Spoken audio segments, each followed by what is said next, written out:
अस्सलाम वालेकुम, मैं जमील फारूकी हूँ। आप मेरा ऑफिशियल यूट्यूब चैनल देखें।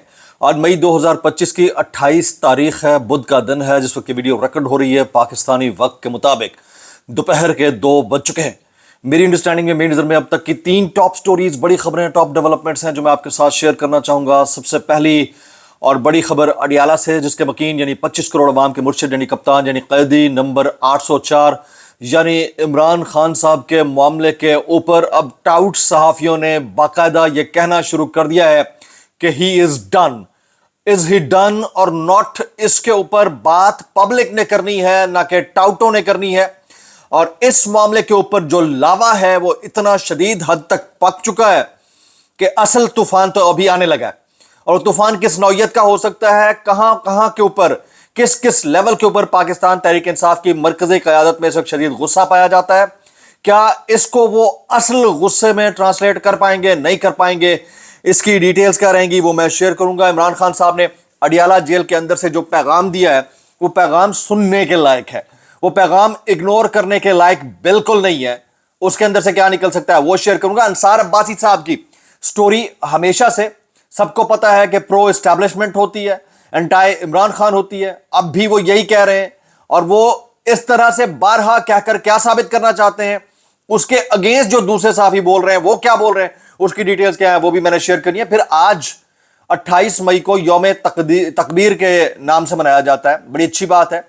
जिस वक्त एटमी धमाके हुए उस वक्त की सिविल अस्करी क़यादत सबको खराज तहसीन पेश किया जाना चाहिए। लेकिन जो मडभीड़ इश्तेहारात की इस वक्त सारे नेशनल मीडिया के ऊपर, अखबारात के अंदर हम देख रहे हैं, उसमें इस ताकत बहम मुल्क को पहुंचाने वाली असल कलीदी किरदार अदा करने वाली शख्सियत का कहीं कोई नामो निशान नहीं है, डॉक्टर अब्दुल कदीर खान का। हम इतना एहसान फरामोश कौम है, उसके ऊपर मैंने कमेंट करना है। इसलिए गुजारिश है कि आपने वीडियो को शुरू से आखिर तक देखना है।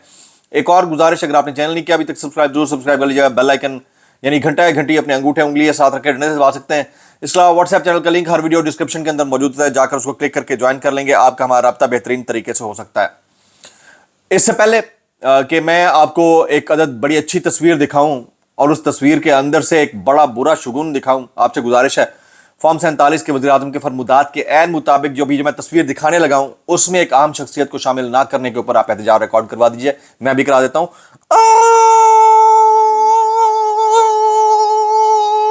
किसी दिन मेरा साह निकल जाना, वो कर दे सुनाई शायद ना दे। ये तस्वीर मुलाजा कीजिए। आज यौम तकबीर 28 मई के उन्वान से ये इश्तिहार तकरीबन तमाम अखबारात में छपा हुआ है। फ्रंट पेज सारे भरे हुए हैं, तमाम टीवी चैनल चीख रहे हैं। जबरदस्त बात है, यौम तकबीर को मनाना चाहिए। सिविल अस्करी क़यादत उस दौर की जो थी उसको क्रेडिट जाता है।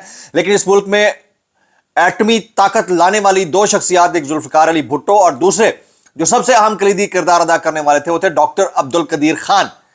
डॉक्टर अब्दुल कदीर खान को हमने कैसे मिस कर दिया इस तस्वीर में से, इस हुकूमत ने कैसे मिस कर दिया, हमने बतौर कौम कैसे यह फरामोश कर दिया। बगैर किसी साइंसदान के एटम बम बनाने का सोच कैसे सकते थे भाई। मतलब इतना हम डर गए इंटरनेशनल ताकतों से कि हमने अपने मौसनों को फरामोश कर दिया। हम कैसे लोग हैं।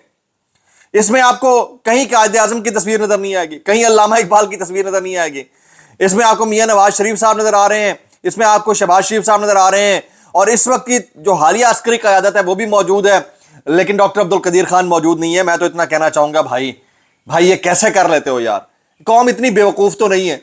यानी जब चाहते हैं बयान दे देते हैं कि वो JF-17 थंडर नवाज शरीफ ने बनाया, ठीक है भाई, उसको किसी साइंसदान ने तख्लीक किया होगा चाइना के अंदर। पाकिस्तान में उसको मेंटेन करने वाले एरोनॉटिकल इंजीनियर्स हैं।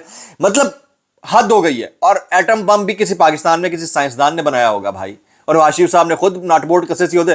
खैर एनी हाउ, मैं मतलब ये एक चीज थी जिसके ऊपर मुझे एतराज है। मैं फिर कह रहा हूं, with all due respect and apologies, हर दौर के अंदर जो अस्करी और सिविल क़यादत होती है उसकी एक कारनामा होता है। उसको जिस तरह पाकिस्तान ने MiG-21 गिराया था 2019 में, अभिनंदन को पाकिस्तान की सरजमीन से गिरफ्तार किया गया था, तो उसका क्रेडिट उस वक्त की सिविल अस्करी क़यादत दोनों को मिलना चाहिए, इमरान खान साहब को और बाकियों को।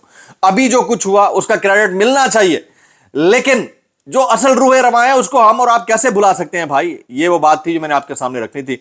यौम तकबीर आप सबको मुबारक हो, एहतजाज भी फरमा दीजिएगा। सर, मैं 2 बयानात आपके सामने रखता हूं। एक है मुनीब फारूक साहब का, ये सहाफ़ी नहीं है, वकील हैं, वकील भी हैं या नहीं मुझे नहीं पता, क्लेम करते हैं। صحافی بن بیٹھتا ہے, کوئی بھی اس ملک کے اندر ڈاکٹر بھی صحافی بن جاتا ہے, بس یہ تو المیہ ہے ہمارے ہاں. لیکن یہ صاحب ایک چیز کلیم کرتے ہیں, وہ کہتے ہیں عمران خان کے بارے میں بہت طاقتور لوگ انگریزی کا جملہ استعمال کرتے ہیں کہ he is done. Is he done? Is that really so? I mean یہ طاقت کا خمار ہی ہے جو انسان سے یہ کرواتا ہے. لیکن یہ صاحب جو اس وقت سول اور عسکری قیادت کے درمیان پاکستان کے معروف پولیٹیکل پارٹی کی جو سول شخصیت ہیں, پاپولر لیڈر ہیں, ان کے درمیان اور عسکری قیادت کے درمیان جو لڑائی کروانے کی کوشش کر رہے ہیں, اور یہ ستارے بھی لے رہے ہیں, تمغے بھی لے رہے ہیں, یہ صاحب ہیں کون بھائی؟ ان کے اوپر کوئی پیکا ویکا کیوں نہیں لگتا؟ یہ سمجھ سے باہر ہے کہ آپ کیسے کہہ سکتے ہیں کہ ہی از ڈن. آج سے 45 سال 50 سال پہلے ذوالفقار علی بھٹو کے بارے میں بھی یہی کہا گیا تھا کہ ہی از ڈن اینڈ ڈسٹڈ. پھر کیا ہوا؟ نظام نے معافی مانگ جنگ لڑائی لی, ہلال پاکستان دینا پڑا. تو یہ بات تو آپ نہ کریں.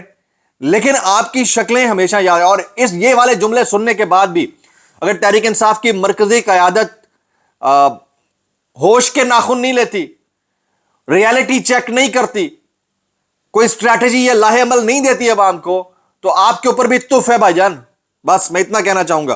پھر ابھی میں دیکھا تھوڑی دیر پہلے ایک ہمارے دوست ہیں رضی طاہر, مطلب جرنلسٹ ہیں, ویری ینگ انکمبنٹ جرنلسٹ, وہ کہتے ہیں کہ ہمارا سیاست سے کوئی تعلق نہیں, ترجمان افواج پاکستان, ایک سٹیٹمنٹ دیا اور دوسرے میں لکھتے ہیں کہ فوج عمران خان سے نفرت کرتی ہے, ریلیف نہیں مل سکتا. منیب فاروق. تو بھائی یہ منیب فاروق کون ہے؟ یہ پہلے طے کرنا ہوگا ہمیں, ہمارے سسٹم کو, ہمارے نظام صحافت کو یہ طے کرنا ہوگا یہ بندہ ہے کون, وکیل ہے کون ہے. اور اگر یہ کر رہا ہے تو پی ٹی آئی کے پاس پورا راستہ ہے بھائی, جاؤ پیکا آرڈیننس کے تحت اس کے خلاف کرواؤ نا, مقدمہ درج کرواؤ, کیا مسئلہ ہے؟ مطلب یہ سمجھ سے باہر ہے. اچھا اب اس سے پہلے کہ میں باقی چیزیں شیئر کروں یہ ذرا سنیے گا ابصار عالم صاحب کی سٹوری. ابصار عالم صاحب وہ کہتے ہیں باخبر ذرائع نے انکشاف کیا ہے کہ جس وقت عمران خان کی قانونی اور سیاسی قسمت, اس وقت جو ہے نا عمران خان کی قانونی اور سیاسی قسمت غیر آئینی غیر یقینی نظر آ رہی ہے. امریکہ میں مقیم پاکستانی ڈاکٹروں اور تاجروں کا ایک گروپ اس ہفتے کسی بھی وقت اڈیالہ جیل میں پاکستان تحریک انصاف کے بانی قائد یعنی عمران خان سے ملاقات کا خواہش مند ہے. خواہشیں, ہزاروں خواہشیں ایسی کہ ہر خواہش پہ دم نکلے, اللہ کرے ہو جائے, لیکن جو حالات بن گئے ہیں اس کے بعد آپ کچھ نہیں کہہ سکتے. پھر یہ کہتے ہیں ہم سیاسی جماعتوں کے ساتھ براہ راست بات چیت نہیں کریں گے, سیاسی قوتیں اپنے معاملات آپس میں حل کریں, پاک فوج کا عہدہ. بڑی زبردست بات ہے کہ سیاسی قوتوں کو آپس میں حل کرنا چاہیے, لیکن یہ جو صحافت کے لبادے میں لوگ بیٹھے ہیں یہ کیا باتیں کر رہے ہیں بھائی؟ یہ تو براہ راست آپ کو انڈلج کر رہے ہیں ایک نان پولیٹیکل ڈیبیٹ کے اندر. ایسے لوگوں کو تو سب سے پہلے پکڑا جانا چاہیے, میرا تو خیال ہی ہے. اچھا یہ بات ہوگی. اب آ جاتے ہیں اڈیالہ جیل میں عمران خان صاحب نے کیا گفتگو کی ہے, وہ میں آپ کے سامنے رکھتا ہوں. جیل قوانین کے تحت میری اہلیہ بشرا بیگم سے ہفتے میں 30 منٹ کی ایک ملاقات طے ہے, لیکن وہ بھی کئی روز سے نہیں کرائی گئی ہے. آج بھی شیڈیول کے مطابق ملاقات تھی جو نہیں کروائی گئی. بشرا بیگم کو 13 ماہ سے مجھے صرف اذیت دینے کے لیے قید میں رکھا گیا ہے, حالانکہ ان پر کوئی جرم ثابت نہیں ہو سکا. یہ کچھ بھی کر لے میں ان کی فرعونیت کے سامنے نہ جھکوں گا نہ کوئی ڈیل کروں گا. میری سلمان اکرم راجہ کے لیے خصوصی ہدایت ہے کہ ہائی کورٹ میں جیل حکام کے خلاف توہین عدالت کی درخواست دائر کرے, اس کے ساتھ ساتھ بنیادی انسانی حقوق کی خلاف ورزی پر سپریم کورٹ میں پٹیشن دائر کرے. آپ تمام لوگ تیاری کریں, جلد مرغگیر تحریک چلائی جائے گی. اب پاکستان تحریک انصاف کی مرکزی قیادت اس تحریک کو کیسے لیتی ہے یہ دیکھنا ہوگا. ابھی مسلم لیگ نے مخصوص نشستیں نظر ثانی کیس میں اضافی گزارشات سپریم کورٹ میں تھوڑی دیر پہلے جمع کرا دی ہیں. 12 جولائی کے فیصلے پر نظر ثانی کی استدعا کرنے کا بھی کہہ دیا گیا ہے. اب دیکھتے ہیں آنے والے چند دنوں میں اس کے اندر سے کیا نکلتا ہے. کچھ وائرل بیانات اس ڈسکلیمر کے ساتھ, اگر آپ کو میری بات بری لگتی ہے تو معذرت, جاب لگتی ہے انتہائی معذرت, اور جاب لگتی ہے سانو کی کیسے کر لیتے ہو یار. یہ اختیار ولی صاحب کہتے ہیں جب ہم نے بھارت پر حملہ کرنا تھا تو نواز شریف خاص طور پر لاہور سے اسلام آباد گئے تھے. اس جنگ کے امام شہباز شریف تھے, امام شہباز شریف صاحب تھے. نواز شریف صاحب نے وہ قرت یاد کرائی جنہیں مشورے نواز شریف نے دیے. ہمارا المیہ یہ ہے کہ ہم لیونگ لیجنڈ کی قدر نہیں کرتے بلکہ ان کی تصدیق کرتے ہیں اور انہیں ٹرول کرتے ہیں. اگر یہ سب انہوں نے کیا ہے تو باقی نے کیا کیا, باقیوں نے کیا کیا؟ اس کا جواب وہاں سے فیصل لاڈا نے بالکل ٹھیک ٹھاک دے دیا, زبردست جواب دیا تھا, میں کہتا ہوں بہترین جواب دیا تھا. لیکن یہ ہے کیا, یہ ہو کیا رہا ہے, یہ سمجھنے کی ضرورت ہے. اب آگے چلتے ہیں, کچھ مزید وائرل بیانات میں شامل کرتا ہوں. لائک یہ مطیع اللہ جان صاحب کہتے ہیں مخصوص نشستوں کے کیس میں نئے ججز کو شامل کیا گیا ہے, ان کی ڈیوٹی صرف اور صرف دستخط کرنا ہوگی. مجھے لگ رہا ہے کہ جو فیصلہ آئے گا وہ پہلے سے طے شدہ ہے, فیصلہ دیواروں پر نہیں پیشانیوں پر لکھا ہوا ہے. اور ایک عدد جج صاحب جو ہے وہ حج کرنے بھی جا رہے ہیں. مطلب آپ دیکھیں کہ یہاں پر جو کچھ ہو رہا ہے وہ کتنا कॉन्स्टिट्यूशनल है और कितना इस्लामी तरीक़ाकार के तहत हो रहा है। हज पर जाने से क्या वो माफ हो जाएगा, या हज से वापस आने के बाद क्या आप दुरुस्त फैसला दे पाएंगे, यानी जो इस्लामी कवानीन के मुताबिक? ये वो सवाल हैं जिसके जवाब देना बनते हैं। मैं इरशाद भट्टी साहब का कमेंट पढ़ रहा था, डिस्क्लेमर वही है।